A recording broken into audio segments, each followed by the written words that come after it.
আপনি জানেন বাংলাদেশ জাতীয়তাবাদী দল একটি সুন্দর এবং সুশৃঙ্খল দল, শহীদ জিয়ার আদর্শে গড়া দল।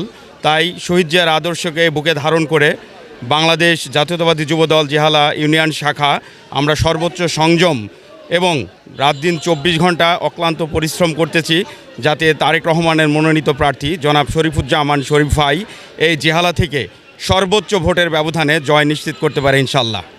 আমাদের জেলা ইউনিয়ন যুবদল সক্রিয়ভাবে রাজনীতি করছে। প্রত্যেকটি ওয়ার্ডে আমাদের নির্বাচনীয় কমিটি করা হয়েছে। সব জায়গা থেকেই আমাদের যুবদল মাঠে আছে, শরীফ ভাইয়ের পক্ষে কাজ করছে। ইনশাল্লাহ আমরা আগামী 12 তারিখ শরীফ ভাইয়ের পক্ষে, ধানের শীষের পক্ষে আমরা একসাথে লড়ব ইনশাল্লাহ। আলমডাঙ্গাবাসীর জন্য সুখবর, পশুহাট রোডে উদ্বোধন হয়েছে Suzuki Salman motors luxury motorcycle showroom. আমরা